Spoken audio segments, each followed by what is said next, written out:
په 2014 کال کې د افغانستان نفوس 33 میلیونه خلک وو. په لاندې ځوابونو کې د افغانستان نفوس ته تر ټولو نږدې ځواب په نښه کړئ. 3 ضرب لس په توان د 7 خلک چې 30 میلیونه خلک کیږي، او یا هم که 3 ضرب لس په توان د 9 خلک چې 3 میلیارده خلک کیږي. ګوري د 3 ضرب لس په توان د 9 او 3 ضرب لس په توان د 7 ترمنځ توپیر ډیر زیات دی. 3 ضرب لس په توان د 9 سل ځلې تر 3 ضرب لس په توان د 7 لوی دی.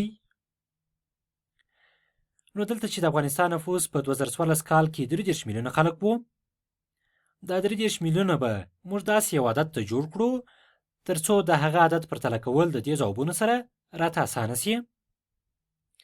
موږ به داسې وګڼو چې په تقریبي توګه د افغانستان نفوس په 2014 کال کې 30 میلیونه وو، چې 30 میلیونه داسې لیکو 3 ضرب لس په توان د 7. دلته ځوابونه کې 3 ضرب لس په توان د 7 لرو، نو دا ځواب مو سم دی. دا ځواب په نښه کړو.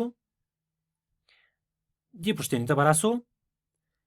په 2014 کال کې د ټولې نړۍ نفوس 7 میلیارده 125 میلیونه خلک وو. په لاندې ځوابونو کې د نړۍ نفوس ته تر ټولو نږدې ځواب په نښه کړئ. 7 ضرب لس په توان د 8 خلک، او یا هم که 7 ضرب لس په توان د 9 خلک. ګورئ د 7 ضرب لس په توان د 9 او 7 ضرب لس په توان د 8 ترمنځ توپیر ډیر زیات دی. 7 ضرب لس په توان د 9 لس ځلې تر 7 ضرب لس په توان د 8 لوی دی. نو دلته به هم موږ د ټولې نړۍ نفوس په 2014 کال کې 7 میلیارده 125 میلیونه خلک وو. د 7 میلیارده 125 میلیونه به داسې یو عدد ته جوړ کړو چې د هغه عدد پرتله کول راته د دې ځوابونو سره اسانه سي. راځئ داسې به وګڼو چې په تقریبي توګه په 2014 کال کې د ټولې نړۍ نفوس 7 میلیارده خلک وو، چې 7 میلیارده داسې لیکو 7 ضرب لس په توان د 9. دلته ځوابونو ته به راسو. دا ځواب مو 7 ضرب لس په توان د 9 دی. دا ځواب مو سم دی. دا ځواب مو په نښه کړئ. دې پوښتنې ته به راسو. په تقریبي توګه په 2014 کال کې د ټولې نړۍ نفوس د افغانستان تر نفوس څو واره ډیر وو. ګورئ د ټولې نړۍ نفوس په 2014 کال کې 7 ضرب لس په توان د 9 خلک وو، یا 7 میلیارده خلک وو،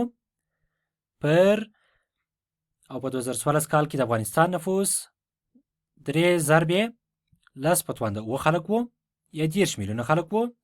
مساوي به سي 7 پر 3 به خپله ولیکو. لس په توان د 9 پر لس په توان د 7 د توان لرونکو عددونو تقسیم دی. د مساوي قاعدو څخه یوه قاعده لیکو، او د صورت د توان څخه د مخرج توان تفریق کوو، یعنی 9 منفي 7 2 کیږي. 7 پر 3 2 سي 1 پر 3 کیږي، ضرب لس په توان د 2 چې سل کیږي، چې تقریبا 2 ضرب سل 200 کیږي. یعنی په 2014 کال کې د ټولې نړۍ نفوس د افغانستان تر نفوس 200 واره ډیر وو. دا ځواب مو سم دی.